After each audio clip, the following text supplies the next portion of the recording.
L'info écho avec Capital. Le chiffre du jour, 5,7 millions. C'est le nombre de personnes qui perçoivent une retraite inférieure à 1 000 euros. Pour relever ces niveaux de pension, deux députés de la majorité, Lionel Coste et Nicolas Turquois, ont présenté 14 propositions. Leur premier constat, le système de retraite est tellement complexe que certains assurés ne demandent pas l'intégralité de leur pension. Ils proposent donc de renforcer les dispositifs d'information. Ils plaident aussi pour relever le minimum de pension à 1 000 euros en 2022 et à 85% du SMIC en 2025. Une mesure qui coûterait près de 2 milliards d'euros. Ces propositions doivent rapidement être transmises au Premier ministre sans garantie aucune qu'elles soient reprises dans leur intégralité. Plus d'informations sur notre site. Le coup de gueule du jour est poussé par les plus de 18 ans sans comorbidité et non prioritaires à la vaccination contre le Covid-19. Rareté des créneaux vacants, difficulté à valider un rendez-vous en ligne, ils doivent s'armer de patience.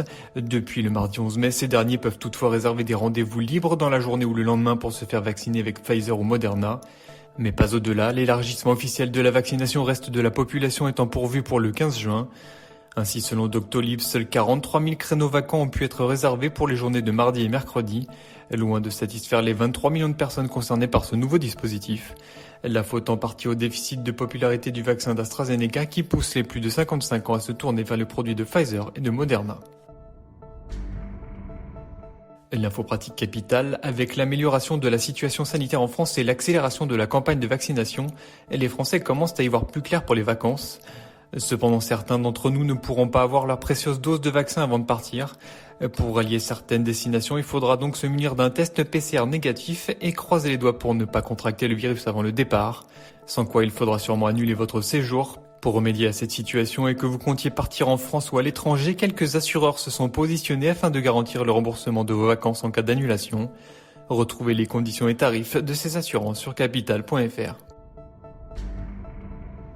Et on termine par le rétropédalage, du moins les précisions apportées par le gouvernement concernant la jauge autorisée pour les petites terrasses. Dans un premier temps, lundi 10 mai, le Premier ministre avait annoncé qu'elle pourrait rouvrir avec une jauge de 50%, créant l'IR des restaurateurs.